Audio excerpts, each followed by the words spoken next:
JMM नेता कुणाल सारंगी जी इस वक्त हमारे साथ हैं। कुणाल जी, नया साल कहाँ मनाया? जगन्नाथपुरी में अच्छा हर वर्ष की भांति 24 साल हो गए। अच्छा।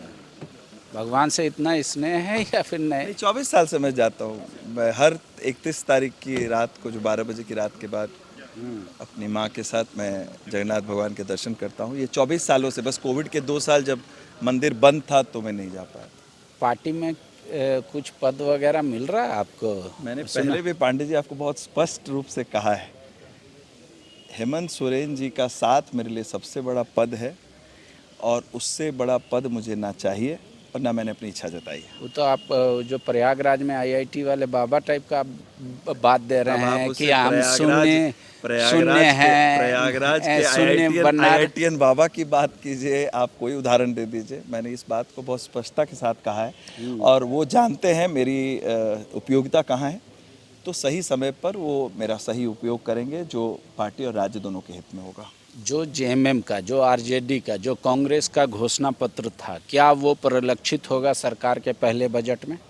देखिए, हम लोगों ने हर तरह से कोशिश की है कि जो आकांक्षाएं जनता की है और घोषणा पत्रों में भी जिन बातों का जिक्र हुआ है उन्हें धरातल पर उतारा जाए। कई तरह की चुनौतियां होती हैं और जो चुनौतियां हैं उन्हें भी किस तरह से एडिशनल सोर्सेस ऑफ रेवेन्यू हम लोग क्रिएट कर पाएँ स्टेट में, जो संसाधन है उनका बेहतर इस्तेमाल हो पाए, उसकी मैनेजमेंट अच्छी से हो पाए, ताकि एक निश्चित रूप से सारी चीज़ें ओवरनाइट नहीं हो सकती है, लेकिन इंटेंट में कोई कमी नहीं है।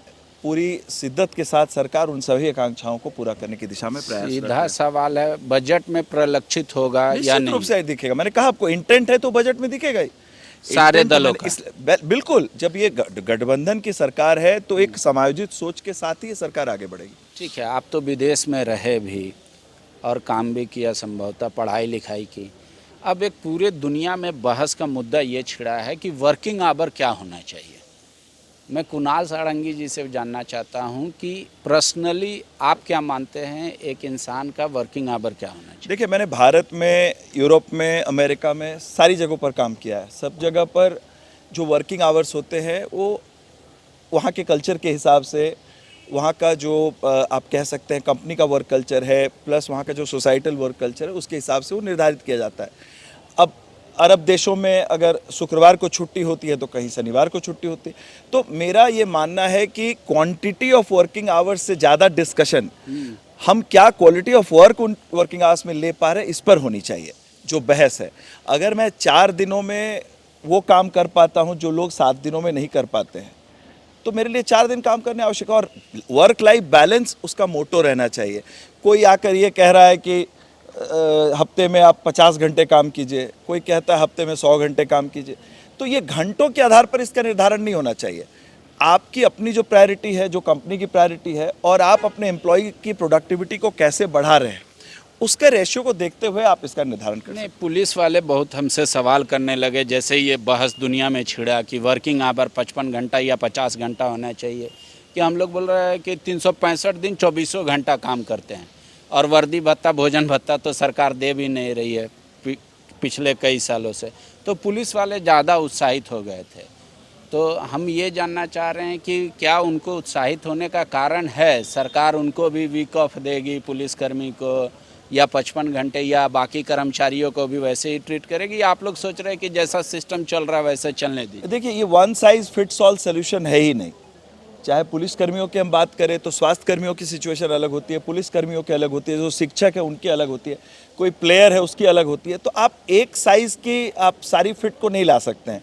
तो इसलिए वो पेशा कौन सा है, वहाँ का क्लाइमेट कैसा है, वहाँ सोशल कल्चर कैसा है, इन सारी बातों को देखते उसके आधार पर निर्धारण। इसलिए कोई भी सीईओ अगर ये कहता है कि आप हफ्ते में 90 घंटे काम कीजिए, तो वो उस देश के कल्चर को उसे समझना पड़ेगा। जो अमेरिकन कल्चर है वो 5 डेज़ का कल्चर है, जो यूरोप का कल्चर है वो 5 डेज़ का कल्चर है। वहाँ पर सैटरडे संडे को आप अगर बैंक में जाइएगा, आप किसी भी जगह जाइएगा, हॉस्पिटल के अलावा, इमरजेंसी सर्विसेज के अलावा, वो आपको बंद मिलेंगी। भारत में हम ऐसा नहीं कर सकते। तो हर जगह यहाँ तो और भी नंबर ऑफ एम्प्लॉय ज़्यादा है, नंबर ऑफ पीपल ज़्यादा है, लेकिन सरकार ज़्यादा है, आदमी बहाल कर सकती है। यहाँ पर क्या है, आप देखिएगा कई कंपनियों में 6 दिन काम किया जाता है। तो मैं इसलिए कह रहा हूँ कि ये जो वन साइज फिट्स ऑल वाला ये रेलिवेंसी नहीं है, इसकी कोई प्रासंगिकता नहीं है। जेएमएम में क्या कुछ नया होने वाला है या सरकार क्या कुछ नया करना चाह रही है जो मेरे दर्शकों को आप एक्सक्लूसिव बता सके कि you are going to get this? देखिए सीधी सी बात है, less on government more on governance, ये इस बार होने वाली है। सरकार के काम जो हैं वो सरकारीकरण कम रहेगा, उसकी गुणवत्ता ज़्यादा दिखेगी और ये जल्द ही झारखंड के लोगों को इसका एहसास हो। गोल, जहां 27 वर्षों के सफर में 17,000 से भी अधिक छात्रों ने डॉक्टर एवं इंजीनियर बनकर भरे सफलता की ऊंची उड़ान, जहां साधारण छात्र भी झारखंड टॉपर्स बनकर बना रहे इतिहास। दूरदर्शी शिक्षाविद श्री विपिन सिंह के मार्गदर्शन में मेडिकल एवं इंजीनियरिंग के लाखों छात्रों के लिए आशा की किरण के रूप में गोल, nations leading institute. thefollowup.in. Like, share, and subscribe.